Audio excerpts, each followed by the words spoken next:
Hey YouTube, Flyer 556 back at you here. I'm going to do a quick review here today on my Stag Arms AR-15 Model 2. I do own two of these firearms, the Model 1 and the Model 2. I purchased this one first in June of 2013. Very happy with it. I like it so much I purchased the Model 1. Reason is the differences in the Model 1 and the Model 2 are pretty simple. I went with the Model 2 first, this one here, because I wanted the new style, pretty much what the military is using now, the flat top where you can put an optic without the carry handle, and that's pretty much what the Model 2 is. It's got a flip up rear sight here, your standard A2 front sight here, and a flat top. The Model 1 comes with the carry handle. It is removable. If you remove it on the Model 1, it'll pretty much be just like this. However, you don't get the flip up rear sight with the Model 1. Anyhow, I pretty much want to stick with this Model 2 I want to talk about today in this video. As I said, I bought this in June of 2013. I got about 300 or 400 rounds through it. Very happy with it as far as reliability and functionality. I like it so much I bought the Model 1 actually. That's what made me buy that. But this video primarily is to let you guys know what I think about it, in case you're thinking about purchasing one of these firearms. It's a pretty good choice with all the choices that are out there today. I was interested in the Bushmaster, but I was swayed away from that as I learned that when they sold out to Remington, the newer ones that are made currently, the lower receiver is no longer aircraft aluminum. It's carbon fiber now. So that kind of really turned me away from the Bushmaster. So I looked into these guns and I found that the Stag is 100% mil-spec, and the lower and upper receiver is 100% aircraft aluminum. So I like that. Getting on to what mil-spec basically represents doesn't mean, let me make it clear here, mil-spec does not mean that it's the best gun or a top-of-the-line gun. That is not true. What mil-spec means is the military is looking for the best gun for their money, the most bang for their buck that they can get out of their money. They lay down a list of specifications of what they want in a gun, and then they look at the manufacturers that produce it, and they want to get a gun that meets all those specs for the best money. And basically that's what mil-spec means. So I like to go with the mil-spec gun, not because it's the best gun, because at least you know you're getting that list of specs. You know, at least you're getting that amount of quality in the firearm that you're getting for the money. If it doesn't say mil-spec, you really don't know what you're getting. Now, all the Stag Arms firearms that are made are 100% mil-spec, which I liked, which was why I went with this choice. And also because of the 100% aircraft aluminum upper and lower, I like that also. Anyhow, let's get on with the review. I did change a couple things on this gun. I think I mentioned before. I added the quad rail. I switched the mag to a P mag, and I did add the optic. So anyway, moving on with the review. I'll start in the rear here. You got the buttstock, pretty standard plastic. It is not collapsible for me because I live in New Jersey, so it's a fixed position, one position fixed stock buttstock. It should have the 6 holes here in the bottom drilled. It would be a 6 position collapsible buttstock if I didn't live in New Jersey, but being I do, as you can see here, there are no extra additional holes drilled. It's just bolted to the rear position because it's a New Jersey compliant firearm. Moving on up to the buffer tube here. This is mil-spec buffer tube. All that means is the thickness of it. Commercial's a little bit thicker than mil-spec, but this is mil-spec. In case you wanted to add a 1-point sling attachment or something like that. Stag Arms buffer tubes as all Stag arms are mil-spec, so it's got a mil-spec size buffer tube. Moving up to the castle nut here, it is staked on two sides, top and bottom, which is another mil-spec thing. Good proper mil-spec staking here. I like it. Charging handle, moving up to that.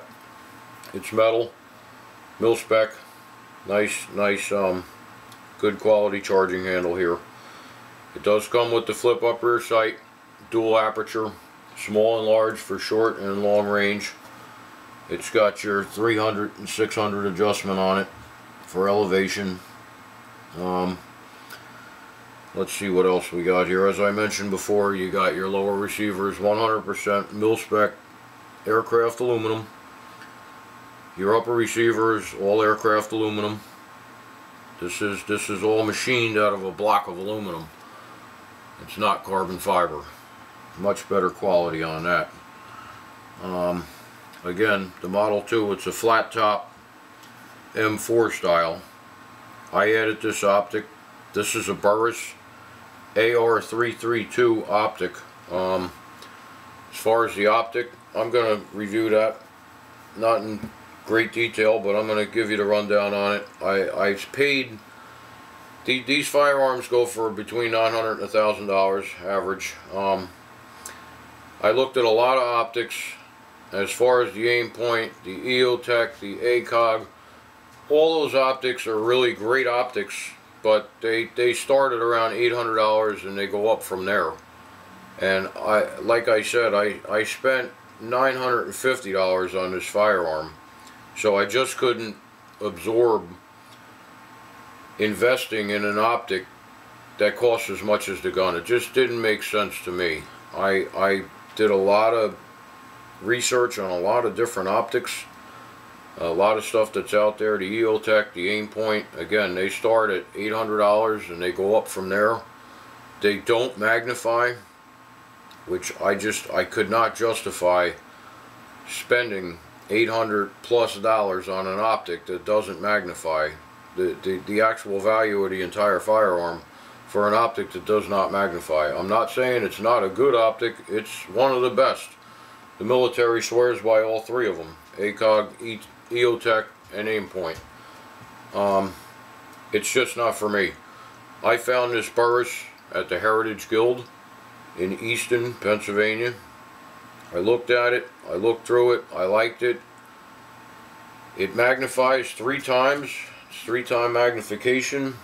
The optic is in red and green, it's adjustable from 1 to 10 both ways. And again, it magnifies by 3 times, and it costed me just under $400. I think that's a very fair price. It has these flip up lens covers. Really nice feature, keeps the lenses clean. And for me, as far as the optic this year, this Burris AR332, under $400 was the way to go for me, with 3-time magnification. Very, very, very happy with this optic. Excellent clarity, excellent excellent everything. I like it. So this is one of the things that I added to the gun. And I also added this Utg Quad Rail. Very affordable. I bought this at Midway USA. I removed the plastic stock handguards. I just don't like the look of them. I like this look much better. And this is 100% aircraft aluminum. Very affordable. $60 at Midway USA. Fits like a glove. Tight. Doesn't move. No movement whatsoever. To me, I think it's very appealing. And it's 100% aircraft aluminum. I really like it. I also added this P-Mag. I took out the stock magazine. I bought about a half a dozen of these P-Mags. Affordable. Midway USA. I purchased these from. Excellent magazine. Military uses it. Cops use it. If it's good enough for them, it's good enough for me. Very happy with these magazines. I like them better than the stock magazines. It's one of the only things I really didn't care for with this firearm. As far as stock. Okay, moving down. Again, I mentioned the lower and upper receiver is 100% aircraft aluminum. Very happy with that. Quad Rail I mentioned, I went with the UTG from Midway, USA. 100% aircraft aluminum. Affordable, 60 bucks. Very happy with that. The barrel on this gun and all Stag Arms firearms is chrome lined. It is mil-spec and chrome lined. Very important feature to have. One of the problems with the M16 when they sent it into Vietnam, they told the soldiers they didn't have to clean it, they didn't have to maintain it. The barrels were not chrome lined, and they had a lot of problems with the firearms when they were first introduced. They realized that they do need to be cleaned. They don't like to run dirty, and they needed the barrel to be chrome lined. All Stag Arms firearms barrels are chrome lined. It's important. Not all barrels are chrome lined on AR-15s.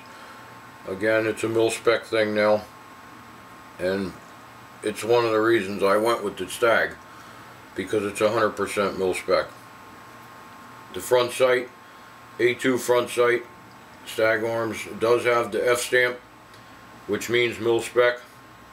As far as sling attachments, the Stag gives you the side front sling attachment for the 2-point and lower front sight sling attachment for the 2-point sling attachments. They give you two. They give you one on the bottom and one on the side, along with the one on the buttstock here. That's your 2-point sling attachments. Does have a muzzle brake. What this does, looks cool. Not only does it look cool, it lowers the recoil to stop the muzzle from coming up during rapid fire. And it does work. It does make it slightly louder, but it looks cool and it does help with the recoil, so pretty good feature they threw in there with that. Let's see, what else can we talk about? This is your bolt release and catch. This is your selector switch. Safe, fire. You do not have the the fun switch. It's not allowed for civilian use. I don't know if I mentioned the barrel is a 1 in 9 twist. 1 in 9 twist means that for every 9 inches the bullet will make one full rotation. 16-inch barrel, 1 in 9 twist, chrome lined. I want to make sure I get that in there.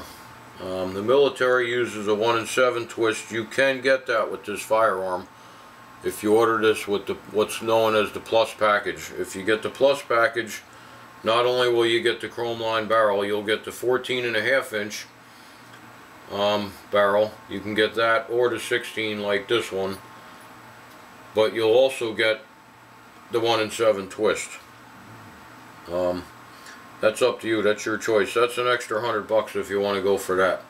I went with the 1 in 9 because the 1 in 9, from my research, handles the 55 grain full metal jacket bow tail and the 62 grain penetrator better than the 1 in 7. The reason the military went with the 1 in 7 is because it handles the tracer better, and the military fires the tracer and the 62 penetrator, and between the two they say the 1 in 7 is the best choice.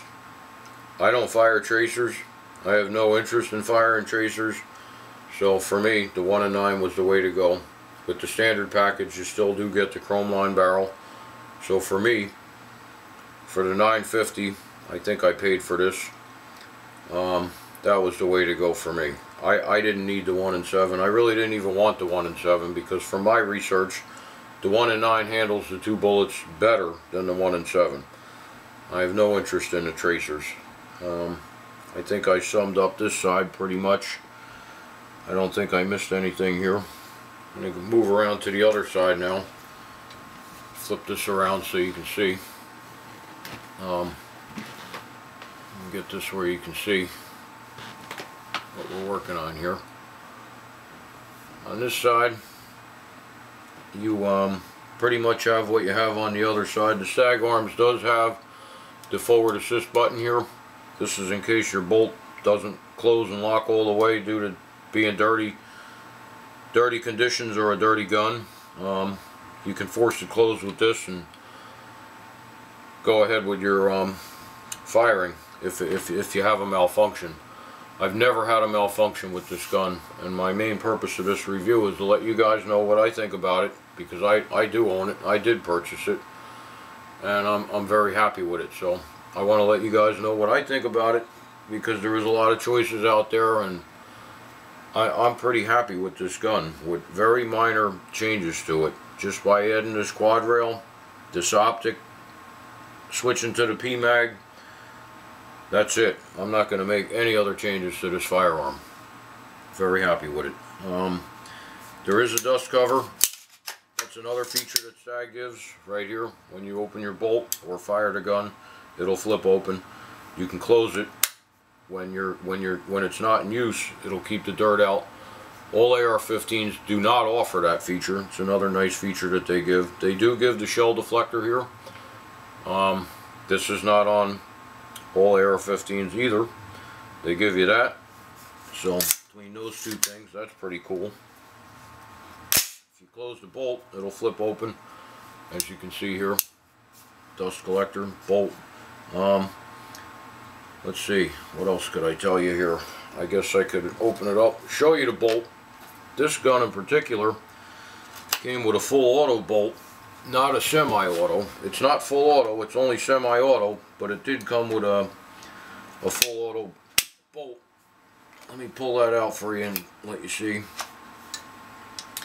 Show you briefly here. This is the bolt that it came with. This is a full auto bolt. I did a video on this, on the differences between the full and the semi.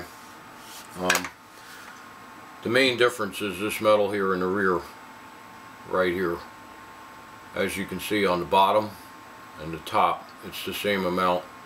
I did a video on this in more detail. It's called Full Auto Bolt by John Hall. You could look at that, get a little more out of that. I'm not going to go into too much detail on that. This one did come with the full auto bolt, which is a good choice. It's a nice feature.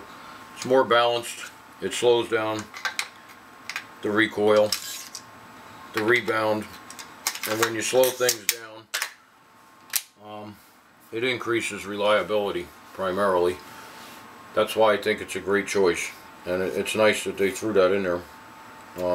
My Model 1 did not come with that. I purchased one from Stag for my Model 1. It came with a semi-auto. You can learn more about that in my full auto bolt review. Let's see, what else could we talk about here? Really, I think that about sums it up. I just want to let you know what I think about the firearm. I'm really happy with it. No complaints with it whatsoever. None. And I wanted to make sure that I got a little bit of talk about this Burris scope, because I haven't seen much about it on the internet, and I'm extremely happy with this scope. It does give you 3x magnification. It lights up in red and green. It's fully adjustable as far as brightness for low light or high light conditions.